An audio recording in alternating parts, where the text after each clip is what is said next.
Roger Tiley. I was thinking that it's a long time we've known each other. I think it's about 30 years. Isn't that that's ridiculous, isn't it? Really. I'm only 31. Yeah, tell the truth.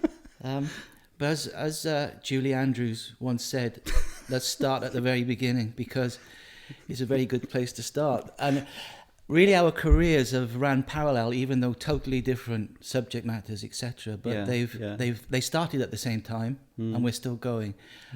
And it's people that have sort of influence that I'd like to start with, because the first person that we both got a lot from was Tony Watson at Cross Keys College, Absolutely. a teacher there. Yes, definitely. Yeah, Tony. I met Tony first. I was not brilliant in school. I was called Roger Daydream. The teachers called me Roger Daydream, so I looked out the window all the time. I was pretty good at art, and I was good at sport, and sport was basically rugby. So I did some CSEs and O-levels and managed to get those. I remember the careers teacher saying to me that, what do you want to do? Because there was quite a few pits working at the time. 1976 I finished school. And there was factories, there was Llanwern, plenty of places to go for apprenticeships. And he said, what do you want to do? And I said, well, my parents had just bought me a set of drums, so I want to be a drummer in a band. And he said, what do you mean? I said, well, like Deep Purple, Led Zeppelin, that sort of thing. And he said, all right, go to sixth form college. And then he said, next. So that was my careers interview. What were you doing in sixth form college then? I then went to do A-levels at sixth form college. And again, there was a lot of distractions. I was playing the drums, played for a few bands at college. And I played rugby on a Wednesday, I played for the college. Of course, there was girls there, nice pretty girls at the age of 16, And so Tony Watson was my personal tutor. And he said, Rog, there's a bit of a problem. You're not turning up for the lectures. So you're basically going to get kicked out. And I said, oh, Tone, don't do that to me. My parents are going to kill me. So he said, well, look, okay, I've got this A-level photography course I want to start. I'm very short on students. He said, I'm desperate. He said, if you sign on that, then perhaps you can survive. So I said, yeah, let's go for it. And that's where we met? No, this is before we met. Is it? So I was a full-time student doing A-levels. And it's sort of, I know it's a cliche, but it was it was a career change. It really I really loved it. Processing black and white films, the chemicals, making prints, and going out and taking pictures. And so Tony said, look, you're doing well on this course, but you need to attend all your lectures. And I started doing it. And I managed to get A-levels after the 2 years that I was there. I managed to get my A-levels. And Tony was brilliant, because during that summer, again, I was working in a factory as a student. And during the summer, I still wanted to be a drummer in a band and be famous. And Tony rings up and he says, there's a job going at Lucas Girling for an apprentice industrial photographer. He said, I don't know if you want to apply for it, but, if you do, give it a go. So I told my parents. They said, you better apply for that, good boy, because there's nothing else. So I did, and I got the job. So I started as an apprentice industrial photographer, and it was very, very technical. It was great. It was for a company called Lucas Girling. They actually made the brake drums for lorries, cars, etc. I had no interest in cars whatsoever, but I blagged my way through this interview, and they liked me. They thought I had a nice personality, I suppose. And so I started doing that. But it was very, very technical, going to Birmingham, to places to their factories, and, photographing factory floors, photographing the works accidents, which were awful. Sometimes contractors would fall through the roof. Sometimes people would get their fingers caught in machines and get them ripped off. And one of my jobs was to take the photos for court cases. Pretty gruesome, really. And I was trying to be creative with these pictures, but my boss was saying, no, this is a court case. You don't get wide-angle lens and creative on this. You've got to take factual pictures. And so I photographed on the factory floor. And when you did that, I remember one of the factories in Cwmbran, where I was actually based, was quite dark and oily and smelly. And there were people working on production lines. So the brake drum was coming down this production line. Somebody would stick one piece to it and then it moves on. And they look bored stiff. But my job as a photographer for Lucas was to make them look good. Clean overalls, clean up the workspace, loads of Bowens lights to light all the factory up, get the people to smile. And I just thought one day, so I started sort of looking at documentary photography, and I thought, one lunchtime I'll go and take some documentary pictures. So I did. Did you really know what documentary photography was? Well, I started looking at books of Cartier-Bresson. I used to, I think as an apprentice, I started off on £28 a month. And I used to keep my money. I used to get the bus from Cross Keys, where I live, my parents still live there, down to Cardiff, down to Charles Street, go into the old photo gallery, the old shed, and have a look at exhibitions there. And I remember a John Benton Harris exhibition, an American photographer, and he did this thing on Derby Day, the horses, and I was just amazed. I was bowled over by these pictures. Anyway, I used to go up a couple of doors then, and there was an Oriel gallery. You go down in the basement, and there was a bookshop. So I used to buy a book, and if I couldn't afford the book, I'd say I got friends with a lady behind the counter. I'd say, could you keep this book for me until I get my next week's wages? And so she used to do that. And that's how I got into documentary photography. I remember buying a Cartier-Bresson book, which I was like obsessed with. So when I started taking pictures in Lucas this particular lunchtime, went down to the factory and did some fly on the wall pictures and just got the workers just to carry on. So they looked bored, dirty overalls, oily, they were there for the money, that was it. And I went back, processed the film. My boss came into the darkroom and he said, "What's in the drying cabinet?" I said, "I just got some films I've shot." He looked through the glass window of the drying cabinet and he went, "What are these?" He opened the doors, they were semi-dry, and I got really cheesed off with it. So I had a go at him, which he didn't like at all, because I was a little apprentice. And he looked at the pictures, he crunched them up and threw them in the bin. He said, "You don't do that here." And you think that would have made me think, well, that's the end of that, sod it, I'm not going to do that again. But it gave me sort of inspiration to do more. So that's how it started. But Tony was great. But to answer your question, Glenn, which was about an hour ago, sorry about that, was that when I was at Lucas, as I say, it was very technical. And I spoke to Tony and I said, "Tony, look, it's not very creative." He said, "Oh, well, just come on the evening class if you want and just tag along." I'd already did my A-level, so that's what I did. And that's where I met you, Glenn. That's right. It was the evening class. So it was the evening class, yeah. So what happened to the drums? Still got the drums. Yeah. Still playing? Still play. Badly, but yeah, definitely.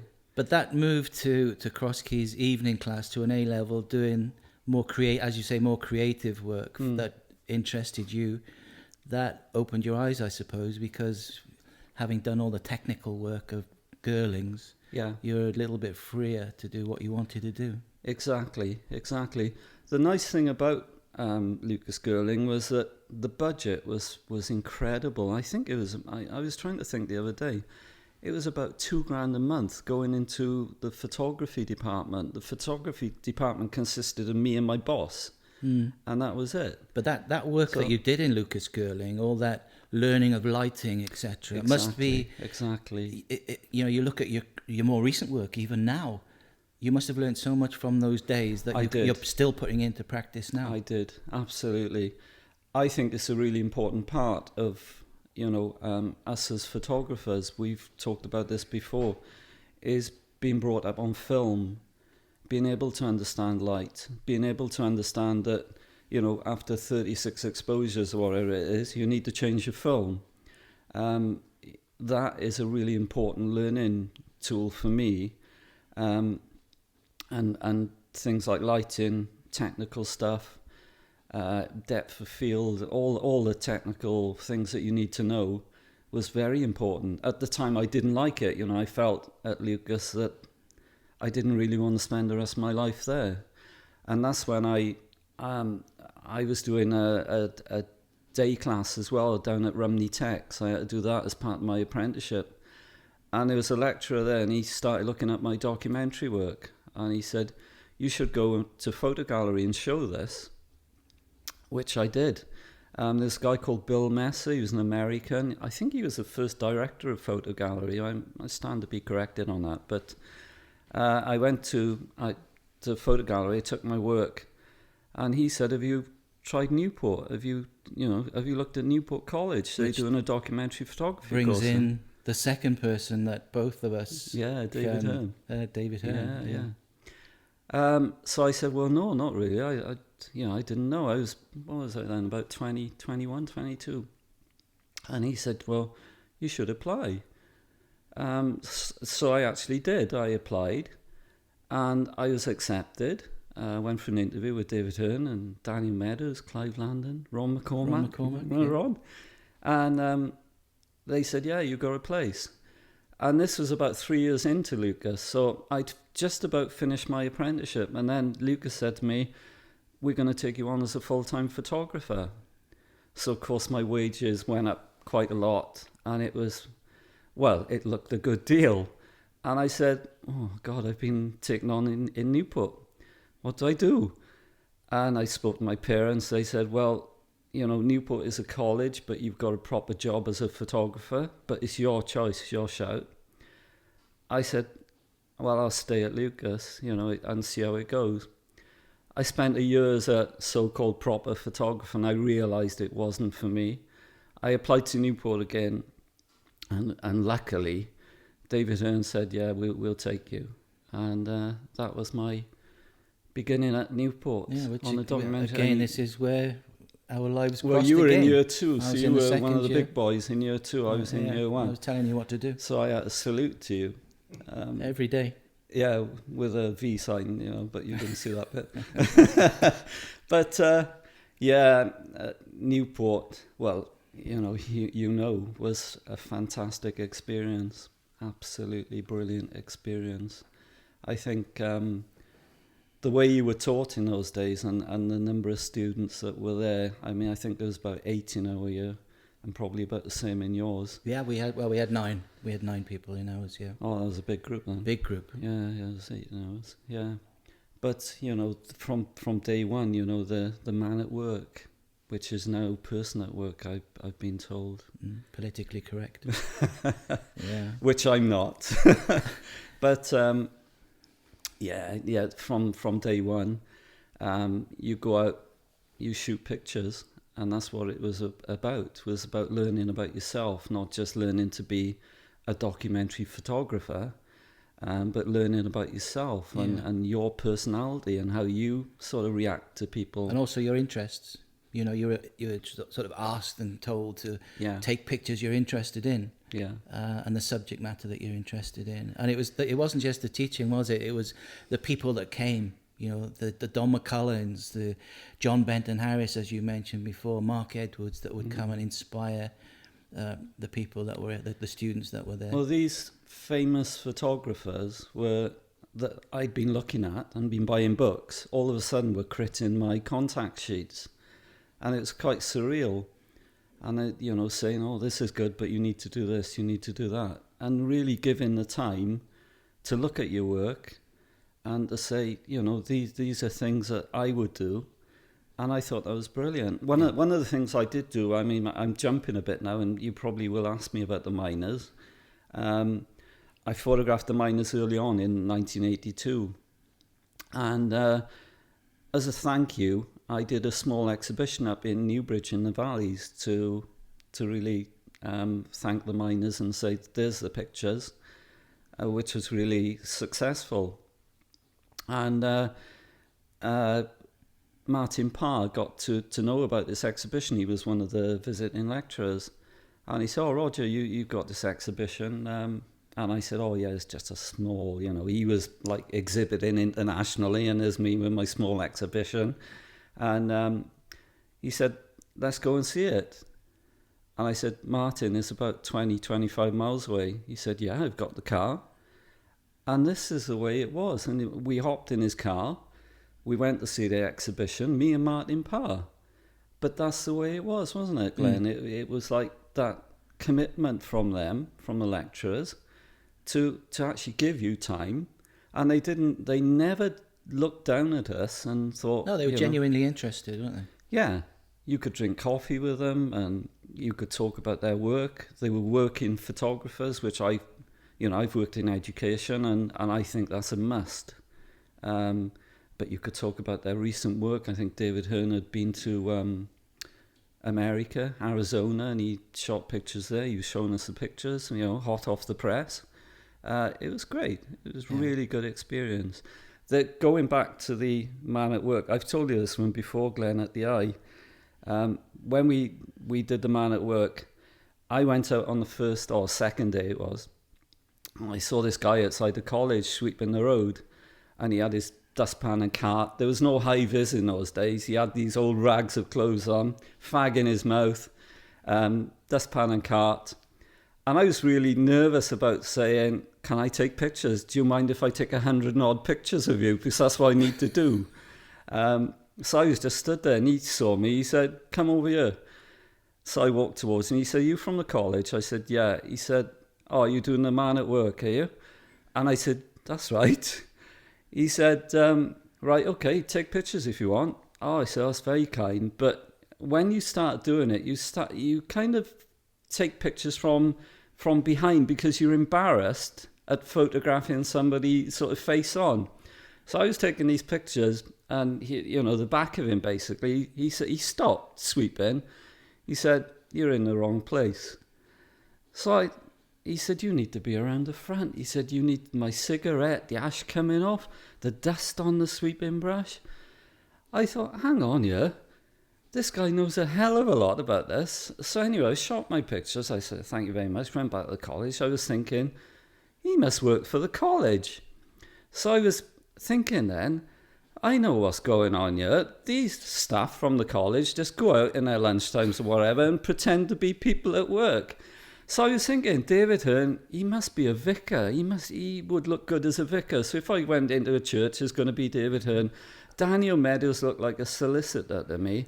And I went through Keith Arnott, a window cleaner. Yeah.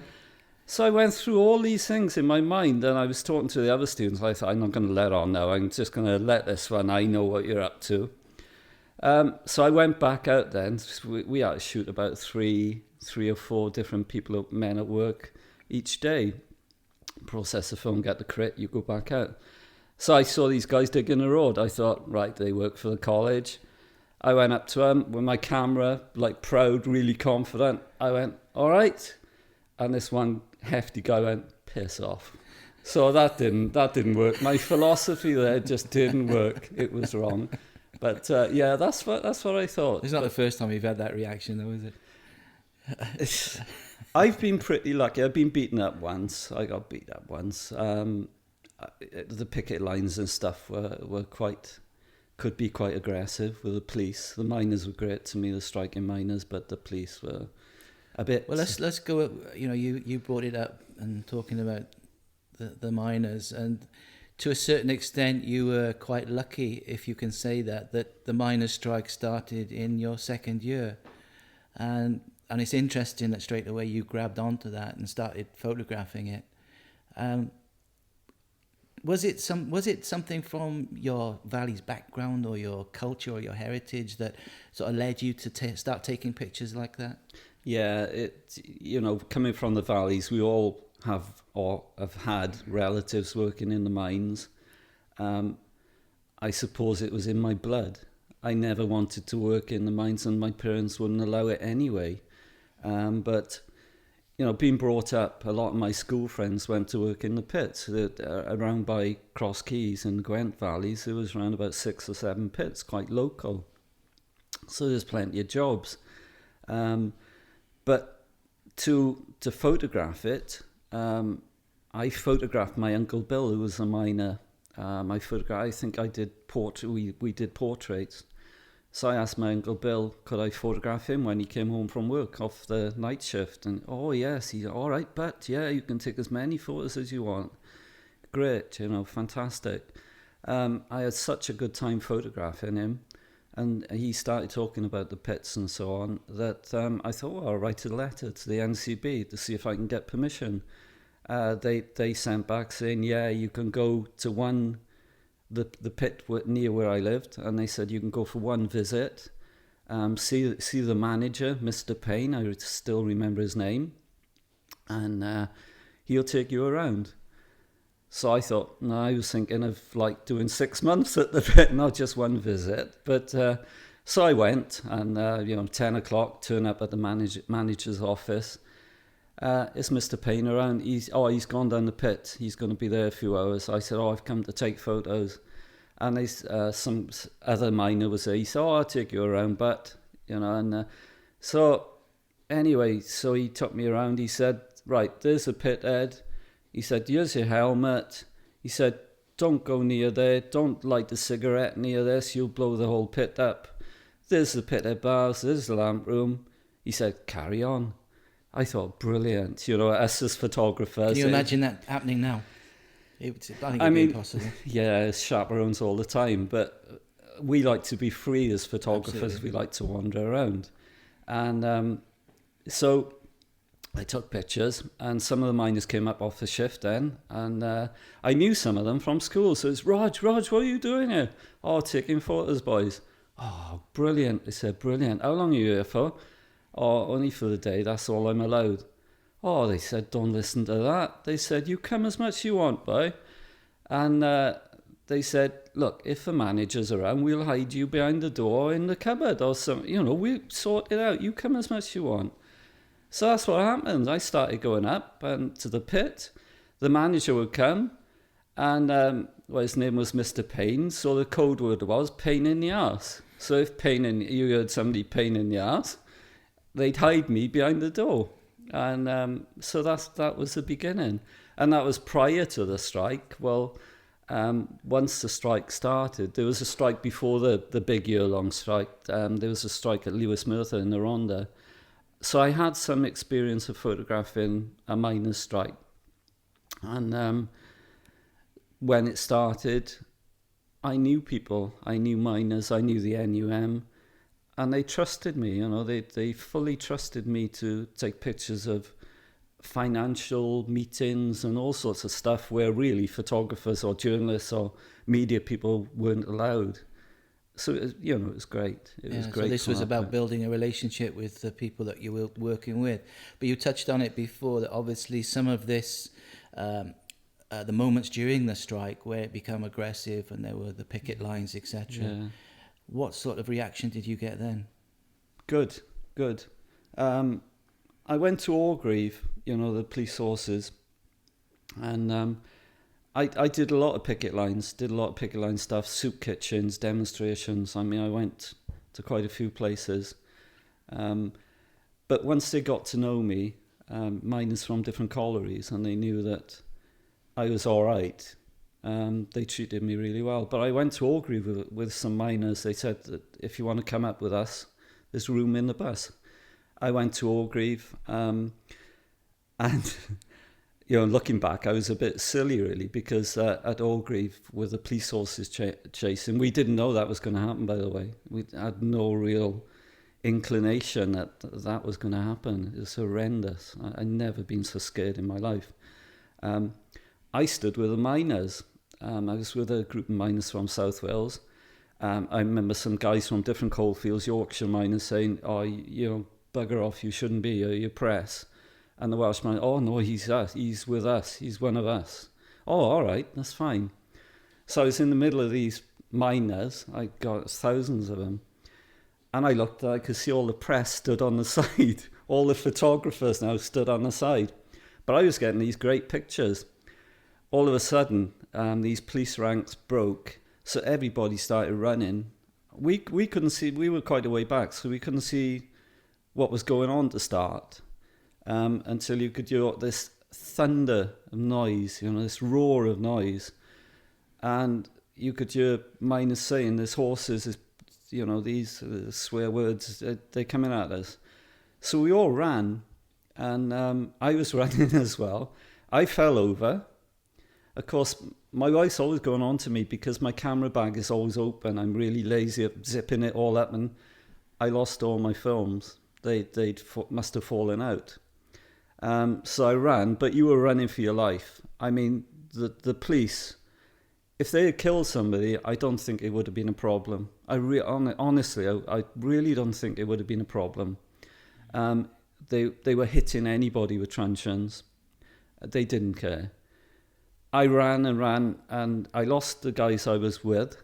I eventually got to safety, and I thought, right, check everything now, check the camera, check the bag, because I lost the films.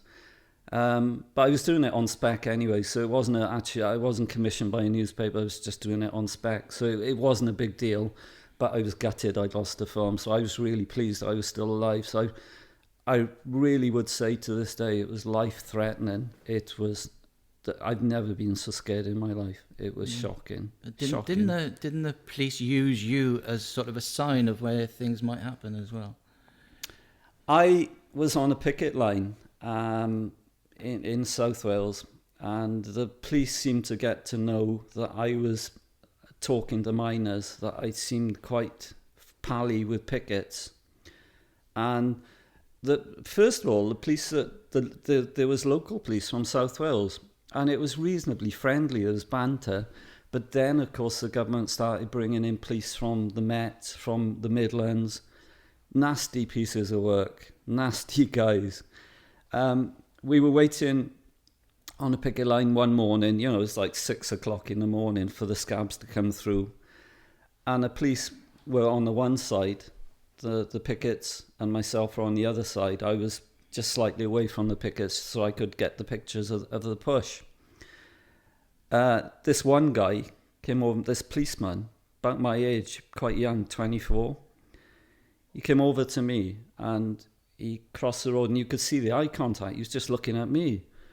And I just thought, he's going to take my camera. This guy's going to take my camera. So I strapped it around my wrist.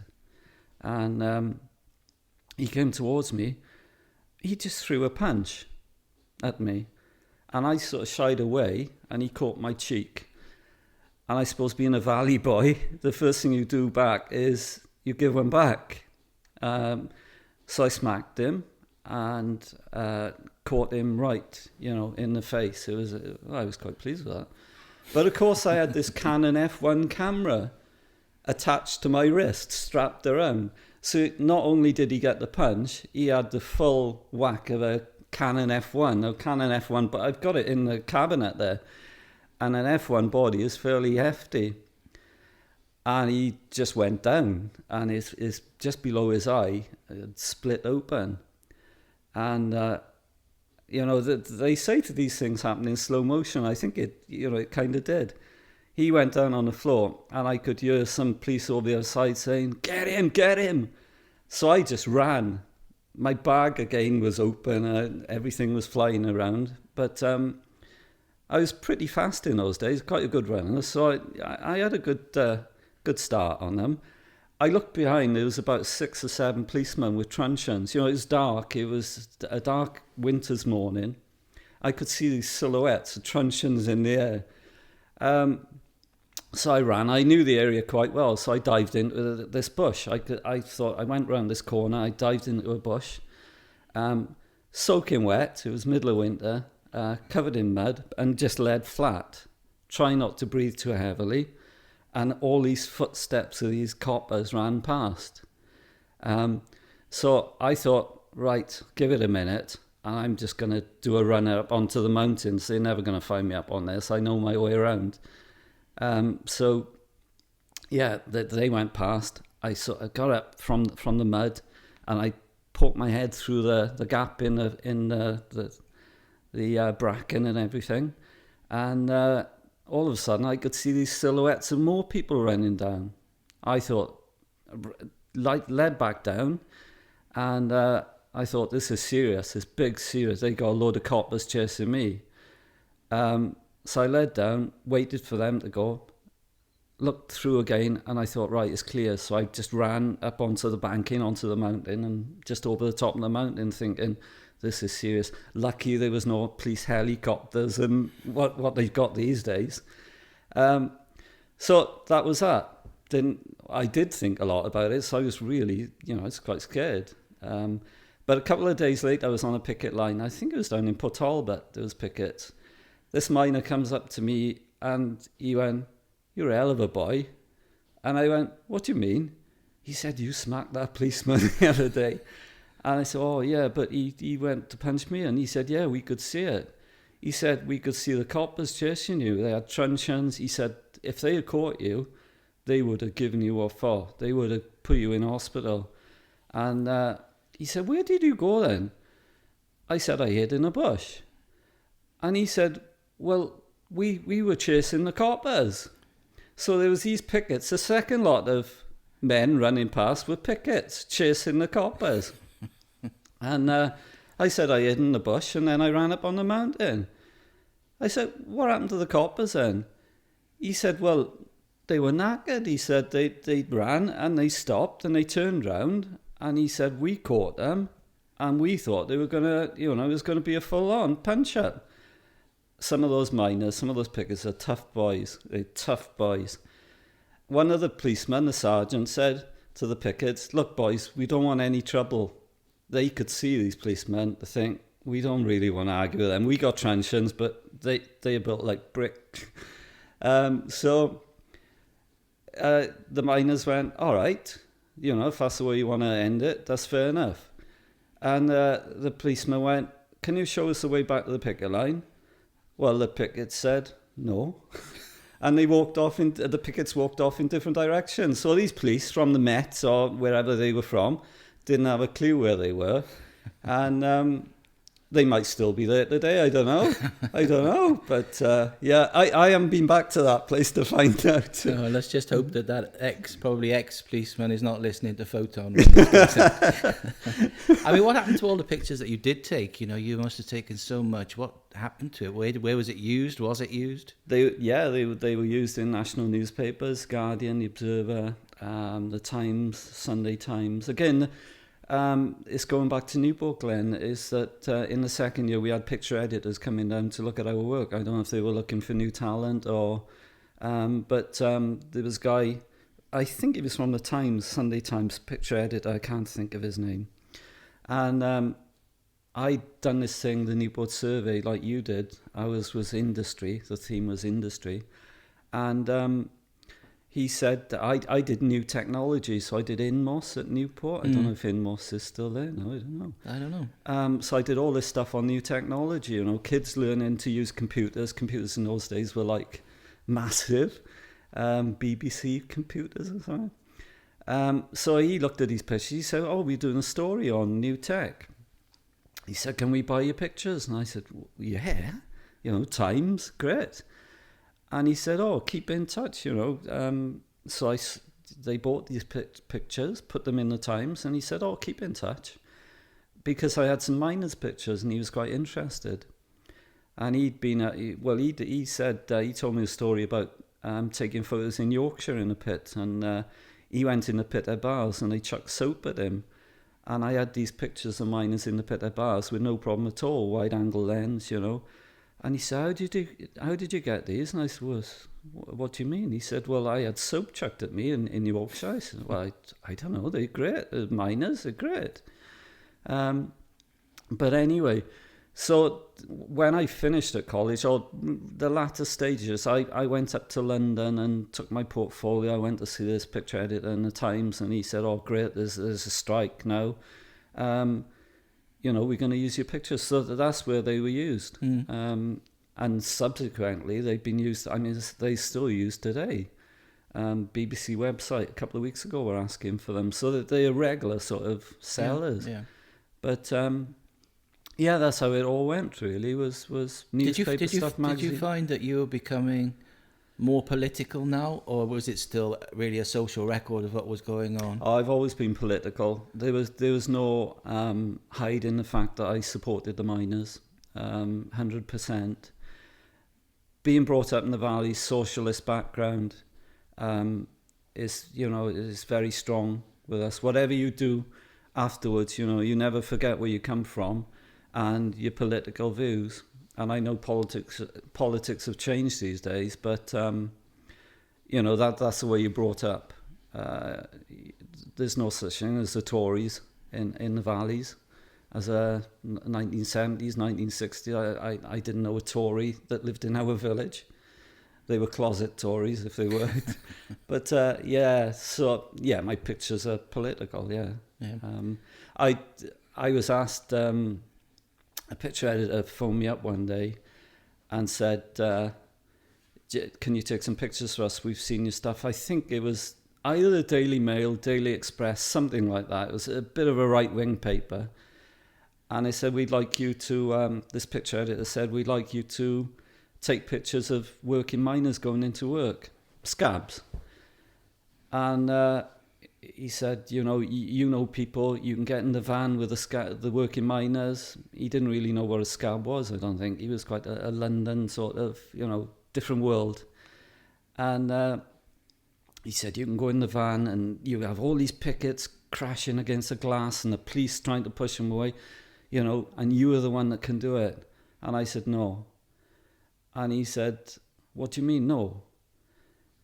He said, it's a Daily Mail. And I said, no, I can't do that. I said, what you want me to go in a van?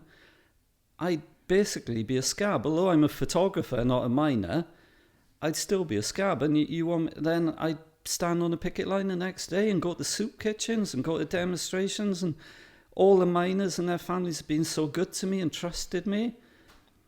And he said, you will never work for us. And I never did, and I never have. And I said, you can stuff your paper up your ass, because I don't care, put the phone down. But, that's one thing I wouldn't do.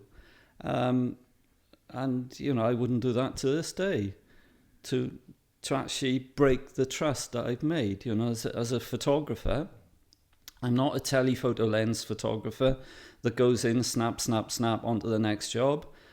I'm a documentary photographer. I like to get to know people. I like them to get to know me, to like me, to trust me. And that's the way I work. Yeah. I mean, touching on that, I mean, the one thing that really comes from especially those early pictures is the Welsh culture of the time. The proud man at work, the woman at home doing the cooking and looking after, the community spirit that was in the valleys at that time. Yeah. Do you think that community spirit is still there? No, because the pits went. I think that miners are very, very special people. We go on about the comradeship, and that's a sort of cliche, but it's very, very true. I mean, I've been up to Kellingley in Yorkshire recently, and the comradeship is something that you will never find anywhere else. And it was very much a community spirit. I mean, miners would talk about the pits in the club, and then when they done the pit, they talk about the club, and that was it. It was very community based, and everyone knew each other. Doors left open, you could leave your front door open. I think the valleys now have become sort of overflows to places like Cardiff and Swansea and Newport, so people travel, the train links are quite good, and people travel to work because there isn't much work in the valleys. Unless you work for Asda or Tesco or Lidl's or whatever, there aren't any factories, or very few factories left around. Coal mining has gone. It's very sad, and that's broken up communities. You have to remember that the valleys were built for the mining and iron industry. So once that went, that's basically it, So I think there's people living in YSTRADGYNLAIS. Most of them work in Swansea or thereabouts, or travel to Cardiff. There isn't much work here. So, yeah, community's pretty much gone. But in saying that, people in the valleys are very friendly, and you'll find that everyone says hello to everyone else. I mean, I walk the dog in the morning, 6 o'clock every morning. Half of that time is talking to people, and people you don't really know, but everyone will stop and talk. You wouldn't get that in Cardiff or you know, or London or wherever. Yeah, I mean, going back to that sort of proud miner, woman at home, and I know we're talking of a different era, but some may say that's quite stereotypical of the proud man, working man, but at that particular time, it was people fighting for their livelihoods, really, wasn't it? Yeah, but things changed during the miners' strike. I mean, unions changed, I think. I will always say that it was pretty much the death of unions when the miners lost their strike. But women were, like you say, were pretty much housewives in many cases. But there were factories around mine. There was quite a few factories around the 70s and 80s that women worked in. So I think there was a change, even in the 1970s. But the nice thing about the story was that women became quite vocal during the strike because they supported their husbands and partners, and they could see that if the pits went, then that was the death of the community. So women started in Mardi, for example. I spent quite a lot of time in Mardi during the strike, and you had housewives going to speak at rallies and demonstrations in front of thousands of people, talking to the media, radio interviews, TV interviews, etc. And that was good to see. And of course, this story, like Sian James used to be an MP. I don't know if you watched the film Pride, but she became an MP for Swansea East. So there was really good stories. Some women went back to university to study. They had no qualifications from school because they married at 16, 17, became housewives, had children. All of a sudden, they were going back to university, studying politics, studying languages, etc., etc. And that was a positive side to the miners' strike. Also with miners as well, when they lost their jobs, okay, there was a lot of miners that couldn't find work, but then there were some miners that actually went back and studied and did different things, opened their own businesses, and so there was quite a few positives from it. But of course, it was a terrible time.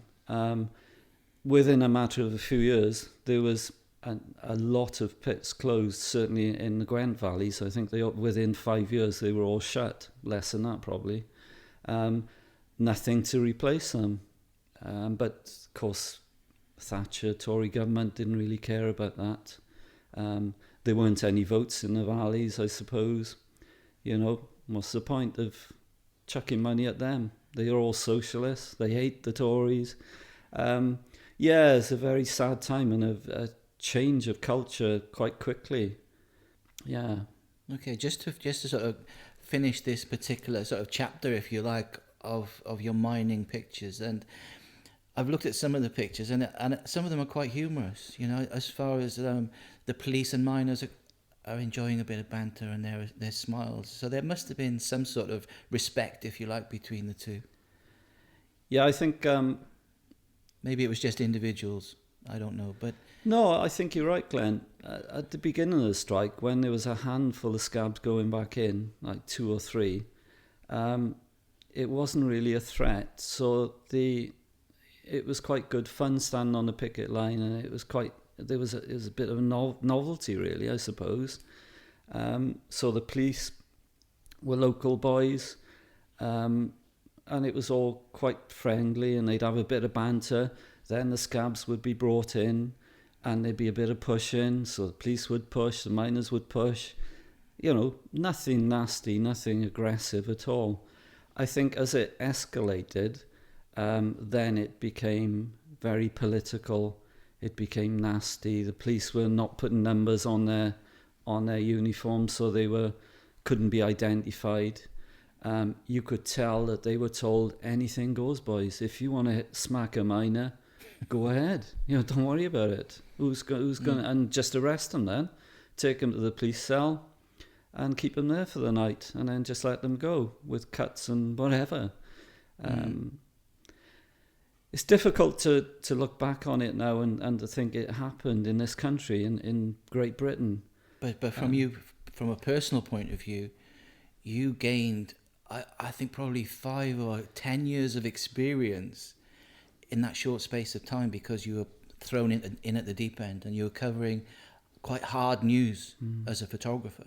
Yeah. I thought when I finished at Newport, I'd be going to places like Africa and stuff like you.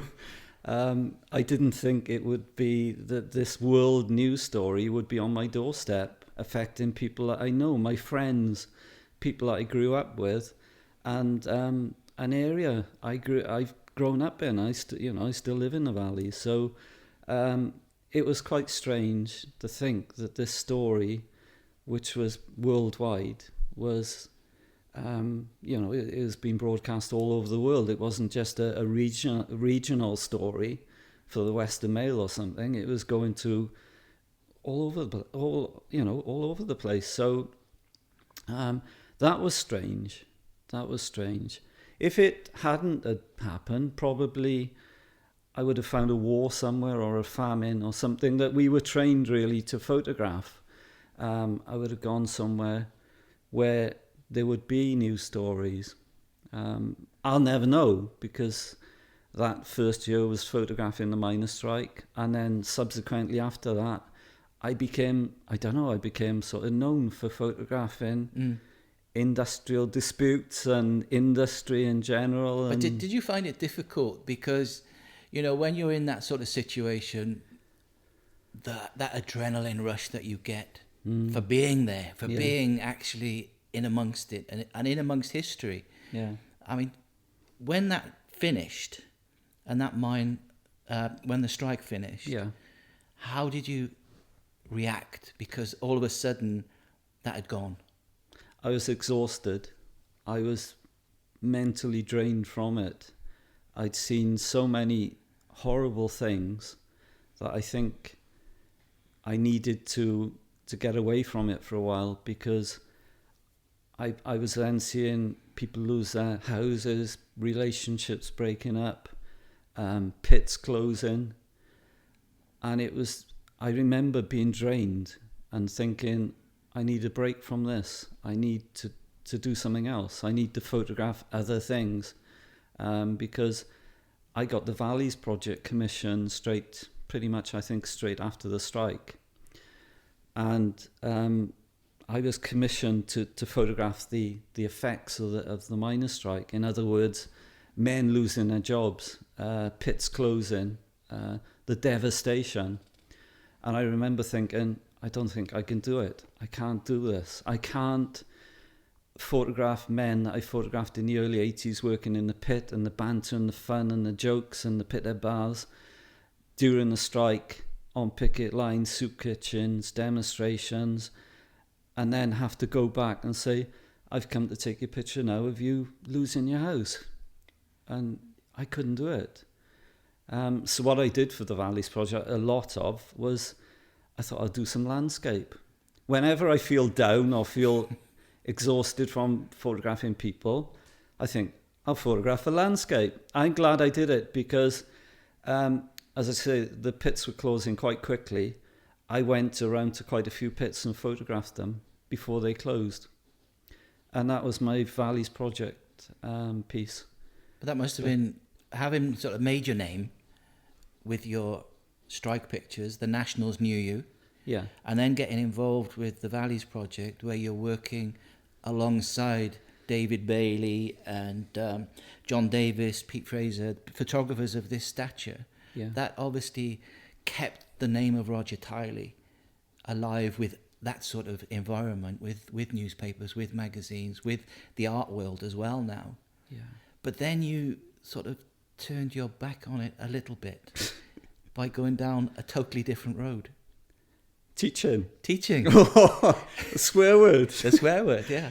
Well, teaching, yeah, I mean, the teaching thing was crazy. I never thought of being a teacher. That's the last thing. No, neither did I at the time.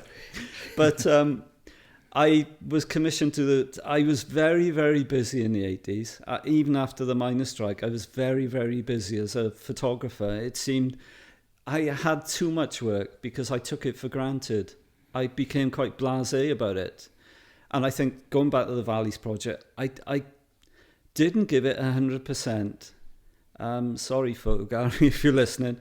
I didn't give it 100%. And what I mean by that was that I was getting so much work that the Valleys project seemed to be just another thing that I got, I was successful with to get. And I did it as a bit of a sideline. I really regret it. I give it about 80%, and I'm 100% person. Whatever I do, I try and give it 100%. And but the pictures are there, and they were happy with it, so it's fine. But in my own mind, I knew that I didn't give it 100%. I always regret that. But I applied for this Arts Council of Wales Artist in Residence, and it was to be at a school in Cardiff, Llanedin High School. You probably know it. And the thing was that we were shortlisted, and there was artists. It wasn't just photographer. I was shortlisted as a photographer, there was an artist and whatever, sculptor. And you had to say, they said, well, what are you going to do during this artist in residence? And they said, we'd like you to work with sixth formers, but you need to do a project. And I said, I'd like to photograph the kids doing apprenticeships and work experience in Cardiff. So these kids were going out to garages, they were going out to the steel company. So you had these young kids, 16-year-old boys, 15, going into this massive steel company, molten lava flying everywhere. And these kids, like, what's this? And I photographed that. And I also did some, not teaching, you wouldn't call it teaching, but sixth form students, A-level students were coming up to the darkroom. They had a really nice darkroom, and they did say to me, we got some money, what do you want to buy for us for our darkroom? So they trusted me in that. And they just said to me, you come in when you want. We know that you're a working photographer. If you need to go out, you can take a few kids if you want, a few sixth formers. If not, don't worry about it. You're not a teacher, you're just here to work on your stuff, and we're here to see it. So, but these sixth formers really got into it, and there was about 3 or 4 teachers who really got into photography as well. I remember this one teacher, history teacher, a guy called Mike, a lovely guy, came into the darkroom one day, and my prints were hanging up. I did something for a magazine, and he looked at it and he went, they're just like magazine pictures. And I said, yeah, they are magazine pictures, Mike. And it was brilliant. I really enjoyed it. I was there initially for 10 weeks, and they extended it for another 10 weeks. So anyway, so I wouldn't call it teaching, but the sixth one were great. They were really into photography. But didn't Tony Watson come back into your life again? Tony Watson phoned me up and he said, I've got this evening class, I'd like you to teach it. He said, and I said, I'm not a teacher, Tone. He said, yeah, but your photography, you're getting your pictures everywhere. Oh, it's going to be great. And he said, you do owe me a favour of mine from the old A-level days. He said, I kept you in college. All right, Tom. Yeah, when is it? Oh, it's so-and-so evening. So it was like being a proper teacher. So I turned up for this evening class, and these mature students, there was about 12 or 15 of them, started walking in the class. And I was absolutely bricking it. I didn't know what to do. So I started talking to some of these guys on that were paid to do this evening class. I said, what do you do? I'm a teacher. So I went around the class. There was about 4 proper teachers, proper school teachers. I mean, the works, they had a tie on and stuff like that. And they had notepads and a pen, all the kit you need to, you could see proper teachers. So I started the lesson absolutely shaking like a leaf, absolutely bricking it, didn't know what to do. I said, I'll show you the dark room. Went to the dark room, it was locked. Of course, everything had been locked up. I said, right, okay then, so sit down. So trying to be a teacher, I thought, well, I was told to sit down in school, so that's a good start. And I could see this John Hedgecoe book on the side, on the bench, How to Be a Photographer. I picked it up, I said, right, get your pens and paper, and I started dictating. Like, this camera is, and you could see these teachers huffing and puffing, going, because they were dictating, they'd been in school all day, and then they get some prat at the front dictating notes to them. So I could hear this huffing and puffing, and the 2.5-hour lesson went on. It was like 2.5 weeks. It was a nightmare, a disaster, absolute disaster. So Tony then contact me. So how did it go, Rog? I said, Tone, bloody disaster, man. Bloody disaster. I said, I'm not a teacher, Tone. I just can't do it. He said, well, what did you do? And I said, well, I showed him a dark room, but it was locked. He went, oh, shit. I said, I dictated. He went, oh, no. He said, did you show your work? I said, no, I didn't think of doing that. He said, oh, for God's sake. I said, look, I can't do it. He said, give it another week. If you don't like it next week, we'll call it quits. I'll do it as overtime or whatever he said. And so he said, get your work, do some slides. He said, do some slides. So I said, all right. So I got prints and I photographed them on slide, got them E6 processed and put them in the slide mounts. So I was there going into the college the next week. Here comes the class. I didn't think they'd turn up. I thought it'd be empty, but they all turned up. But then they'd paid to turn up, so I suppose that was the reason. I said, I'm going to put some slides on. Oh, okay. This little slide, I always remember it, is a push and pull. You put one slide in, push, one slide in, push. So lights go out, the screen is down, the slide projector's on, they gather around, and I put the first slide on, and they looked, and I said, oh, this is a minor strike, whatever it was. On about the third or fourth slide, I could hear the one teacher go, by now I thought, right, I'm going to say, look, it's not for me as teaching stuff. I can't do it. I'm off. Have a nice life. I hope everything goes well for you. But anyway, I plucked up the courage and I went, so what's wrong with you then? I didn't think, and that's me. I always say stupid things. I said, so what's wrong with you? This teacher, he went, well, they're brilliant. He said, oh my God, they're brilliant. And the class started perking up. And the one guy said, did you have pictures? I forget what newspaper it was. Luckily, the week before, I'd had pictures in The Guardian or something. He said, were your pictures in The Guardian?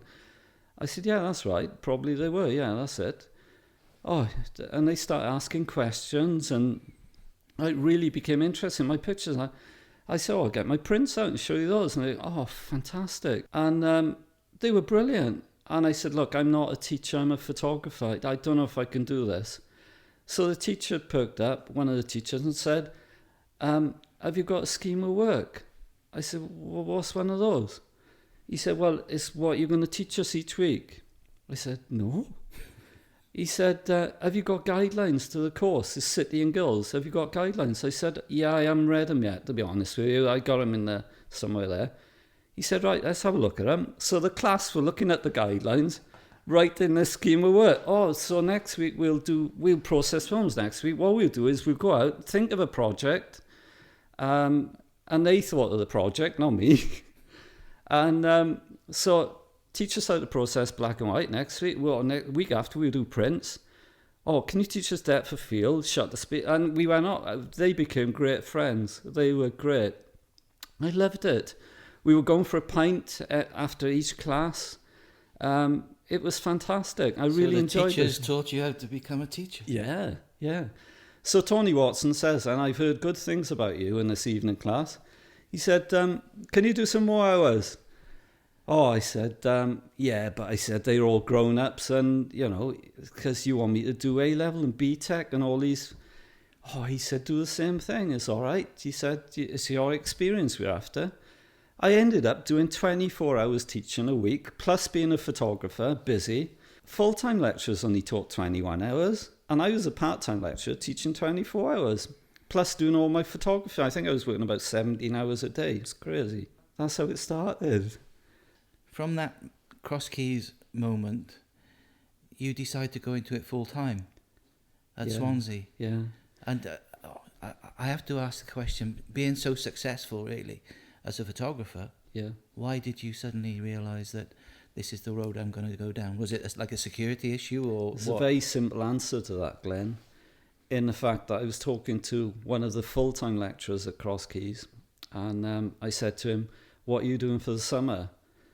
And he looked at me and like, duh, I'm going on holiday.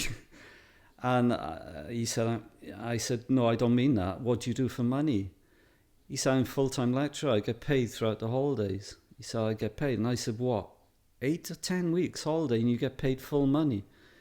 He said, yeah, of course I do. He said, you were part-time, so you just get paid per hour, so, but I get paid full. I thought, bloody hell, that's all right. There was a job at Swansea as a lecturer, full-time, and I thought, well, if I get that, I can spend the summer working on projects. I really enjoy doing longer-term projects. I'm not really a photographer that goes out and photographs one thing today, forget about it.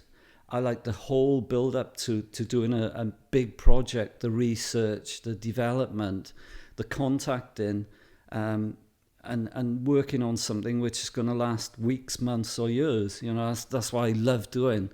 And I thought, oh, Christ, I could do 10 weeks. I can go to America or whatever, do 10 weeks photographing and get paid. I applied to Swansea. They were crazy enough to give me the job. What they liked about me, again, this is going back 1988. So what they liked about me is they didn't want me to be a proper teacher, but they liked the fact that I worked in the profession. I had a bit of a name. I'd worked for national newspapers. That's what they really liked. So they took me on. And that's what I did for 27 years. I was a full-time lecturer, but working, you know, throughout the time, producing work, producing projects, producing commissions, and doing the things that I love to do without the pressure of I have to make money, you know, per week. That was the beauty of it. I mean, I've made money, but the pressures were off. You know, I was a full-time lecturer being paid a good salary, and anything else on top was a bonus, and I could put back into my photography. Yeah, I think that's the beauty of your work, if you like, is what you've just said about the fact that you're not a news photographer. No. All your work are projects that last time, and they're in depth, and they are true documentary work. And how was it all done in holiday time? Because you managed to produce, I think, it's 3 or 4 books during that period. Yeah. Was all that work done in holiday time, or I'm sure you're using college time as well? That's a naughty question, Glenn. You've left now, That's so it's so okay. Naughty. It was done in holiday time. Yeah, of course it was. The nice thing in the early days, as you know, I've got some grievances with modern education. In the early days, you were given time to develop work, for students to look at you producing work. For the first 15 years of my career, students and staff were really supportive and genuinely interested in what I did. It did change in the latter part of that quite dramatically. It became the fact that teaching became more paperwork based, which I'm not very good at. I'm shockingly bad at doing paperwork. And it became more important to be a teacher doing the right things in the classroom, timing your lectures right, and, you know, ticking the boxes and doing the paperwork afterwards, than what I was as a human being, a photographer, working photographer with quite a bit of experience, being able to give my experiences to students. It didn't become that in the end. It became far from that, far from it. I had, towards the latter part of my career, I had a few letters asking me to declare my outside interests. It was seen to be a bad thing, a very bad thing, that I even thought of doing something outside of my teaching, which could make money. That really upset me. And I felt that it wasn't the place that I knew, that I loved. I loved teaching. I loved the students. And I did to the end. The students were great. Some of them were quite lazy. But I'm very, very proud that the students that I've taught that have gone on to work in photography, the media and the arts, I'm very proud of that.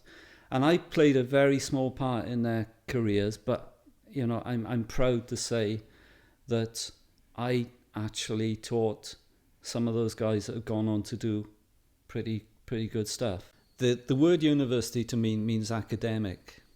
That's the key word. And to run these academic courses, they have to be written in such a tight way that It doesn't relate to industry. It doesn't relate to jobs. It relates to crossing the T's and dotting the I's in an educational sense. That's what it means. It doesn't mean that you're training students to be photographers anymore, to work in professional photography, because there's students coming off degree courses that wouldn't have a clue how to go and see a picture editor, how to contact magazines. They wouldn't have a clue. But you don't have to be taught that, because the degree is an academic degree.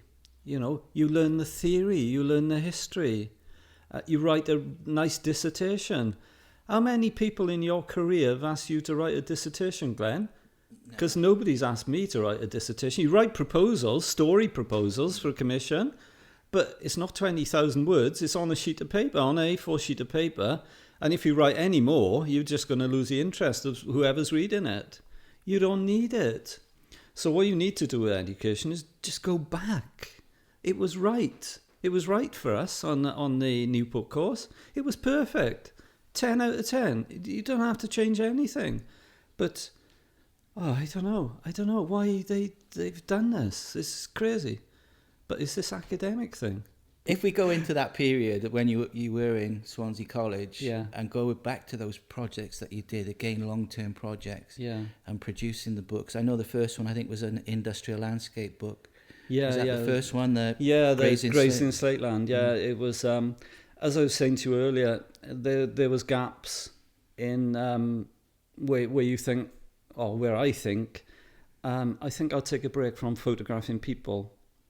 So therefore, I applied to the Arts Council of Wales for a commission to photograph the industrial landscape, or the effects of the slate industry on North Wales. And they very kindly commissioned me to do that. So my wife is fantastic. She supports me 1,000,000,000%. She's great. She'll stand around while I take pictures. She's great. So we went up to North Wales, and you've probably driven through Blaen y Ffestiniog on a rainy day. And to see Blaen y Ffestiniog for the first time is like beyond anybody's imagination. Coming from the valleys and seeing coal tips all the time in the 60s, I still had a shock to see Blaen y Ffestiniog. A shock in a nice way. I think they're beautiful things, the slate tips. I photographed the landscape there and thoroughly enjoyed it. We enjoy walking, thoroughly enjoyed doing that. And it's a totally different discipline to photographing people. And that's what I like about it, is that you can push yourself to doing these different things. And what about the Black Valley of the Grey Sky?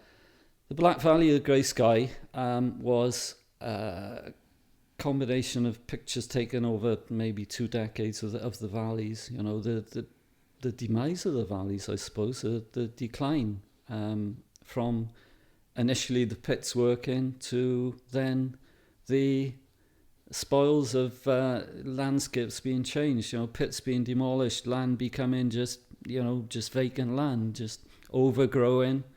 The book sold really well. I was surprised, but they sold really, really well. Were they self-published, or did you? They were self-published. I had grants and sponsorship, so I didn't put any money into it initially. No, you did start up like a publishing company. Yeah, my wife, before she was teaching, she's a teacher now. She ran Incline Publications. And she was really good. She used to turn up at Waterstones, like wearing jeans and, not like a proper professional book distributor going in a suit and with a portfolio saying, these are the publications. She'd just go in, can I see the manager, please? Welsh accent. Who are you? Oh, I've got this book. I think you'll be interested in it. So the manager comes down. I've got this book. My husband's done. And would you like it? She's a really nice girl, my wife Angela, and she's so she'd come back out. I'd be waiting in the car hiding, so I'm shocking at stuff like that. And she said, "I've just flogged him 50 bucks," and that's the way it was. And I gave lots and lots. Well, I still do. I give talks around the country, and you sell books and they want to buy books. I mean, the thing in Arena is a talk that I'm giving next month in Bournemouth. And they buy books. The books are sold out now, so they can't buy any. But and that's the way it worked. But it was very successful, yeah. So, yeah, pleased with that. The third book was Tower. That brings you back to the mines. Owned by the miners, yeah. The last pit was great. To really feed my quest to go underground and take pictures again. I loved going underground in the pits and taking pictures, riding the conveyor belts, and I loved it. Just a big kid, really, aren't you? I am. I'm a closet miner, I think. But no, I loved it. And the blokes down there, the boys were brilliant. Miners are the best to photograph. Without a shadow of a doubt, they're fantastic. Great fun. And coming from the valleys, I got the same kind of banter, so, get on really well. Really, really well. Love it. Just to finish off this sort of education chapter, did you bring any of your Newport practice into the Swansea College? The techniques of teaching at Newport? Yeah, I did. It was a mirror image of Newport. I remember we did Man at Work. I remember teaching the students. They loved doing it in the early days. Teaching changed, as I was saying. Students changed. I remember when the computer age came in and digi cameras. That is I think is a disadvantage to students these days. But students began coming through college, and you'd start talking to them. They were being brought up on computer games in their bedroom. And when you'd say, I remember saying to a group, we're going to go out and photograph. We're going to do some street photography. And one of the students, a girl, came up to me and she said, "You're effing out of order." And I said, "What do you mean?" She said, "Getting us to photograph strangers." And I remember saying, "Okay then, let's don't do it. She'd sort of got the other students to agree with her. And I said, "It's fine by me, I get paid anyway, let's don't do it." And I said, "Go on then, go into the studio, do what you normally do, photograph your friends in the studio." And then, and that's the way it was going. I mean, students now, I really disagree with the way they're being taught. They're being taught, I talk so I was teaching in FE, further education more. I've given sort of talks at universities, but my full-time teaching job was in FE. And I find it tragic that some of the lecturers, quite a few lecturers you'll find, have never been working photographers. Never. How can they teach things when they've not experienced? And, as I said, I've been in teaching 27 years, and I found from my experiences in the 80s to now how things have changed, how fast things go. It's like you see photographers, and they've got laptops in their bags, and they got funny didgeridoos that they can send their pictures straight to a newspaper. Take a picture, it's gone to the picture desk. That's all new to me. That's a new experience to me. And I'm lucky that I'm not really in that game. I don't do that kind of thing. I don't have to be the first to send a picture. I still love to take, what I try and do is great pictures, and if it takes me all day to get a picture, so be it. But you got these guys now, they shooting pictures. I was up in Yorkshire, Kellingley, in the mine there. The day it closed, there was press people there. They had long lenses. I heard this one guy say, I'm on, what was his ISO setting now, 8,000 or something. I thought, I'm not going to say anything, but I haven't checked my camera. I don't even know if it goes to 8,000. So I've always shot stuff on 400 ISO Tri-X, And to have this option now that you can take one picture on 64 ISO and then one picture on 8,000 or 12,000 ISO is something which is alien to me. But so these photographers coming through now, they can change their ISO, they can put their cameras on full autofocus, and we were waiting for the miners to come from the cage. I heard this camera going 11 frames a second or something on auto on 8,000 ISO. How can you miss the picture? Yeah, well, I mean, while we're talking about equipment, I don't want to talk about equipment very long because the pictures are the important thing. Yeah. But I think what's interesting with your career is the fact that it spans so many different subjects, and your equipment must have evolved with you, if you like, to different cameras. Well, I still use film.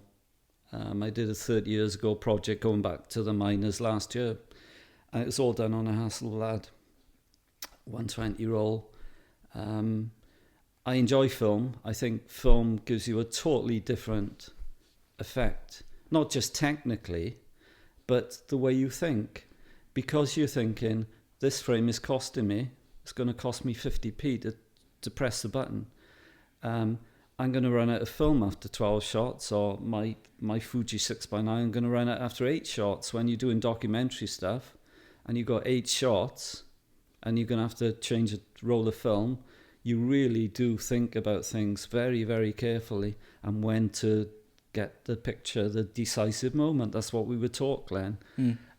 Young photographers coming through now, I think the digital age, you can shoot 500 pictures on some memory stick. You can zzz, and you're bound to get something. You're a bit of a knob if you can't. But I think the disadvantage to that is that if you're using a telephoto lens and you're shooting these pictures off like that, you're not getting that connection exactly. With the people that you're photographing. Yeah. The friendship is never built because you're on to the next thing. So that's the difference, really, I would say, between documentary and press photography. But you just mentioned you use a 6x9, so that is so different to a 35mm. Yeah. And the actual workings of it. Yeah. Well, it's quality, the neg is a big neg. Even if you scan it, even if you don't print anymore, I don't print anymore in the darkroom, I scan then. But the quality is beautiful. Yeah. Even scanning it, it's gorgeous. I have to ask you this because I've read it on some of your interviews. I've actually heard you say it on a couple of your interviews, and sometimes I'm thinking it's something that comes out of the mouth of Mulder and Scully on the X-Files. But what do you actually mean by when you say you're looking for the unseen? Are you taking pictures in graveyards or something? Because this is actually something that has come from your mouth. Is it? Yes. You better think about this. I think the last time I spoke to you, I had a few glasses of wine. So I was trying to get you off the phone, probably. The unseen. Looking for the unseen, which is, I've read about it, which is something from your interviews. And I think I'm looking for different things and not the obvious. I think that's what I was meant by that. Is the fact that you're looking at more behind the scenes at something. So you're not going for the obvious news picture that, tells a story. You're looking for something slightly different. I was at Port Talbot yesterday taking pictures, and you'll see all of the press guys, they go to the front of Port Talbot from the town side, and they photograph the blast furnaces, and it is very much in your face. Good press picture, good front page newspaper picture. The viewer can see, that's the steelworks. They read the caption, 750 made redundant. So it works. I tend not to go for that. I tend to look for something slightly different, whether or not it's a different story around the steelworks. So you go looking for some obscure person that had links with the steelworks or works, or you look for a different landscape shot. I was down at the beach yesterday, pouring rain, 7 o'clock in the morning, looking for these different types of pictures. Then I found some fishermen, so I photographed them. It's just going for a different angle. But again, I'm very, very lucky. I'm not in that I have to get pictures to make money. Photography, by the way, has always meant more to me than just making money. It's not a money-making thing. If I wanted to do that, I'd be a bricklayer or something, because I'd probably make more money. Throughout my career, it's meant more to me than just making money. If I'm not happy with a picture, there's no way anybody's going to see it. There's no way. I'm not just going to send it because I'm going to make 50 quid or something out of it. I won't do that. So, okay. Yeah, probably the unseen is just looking at these different angles.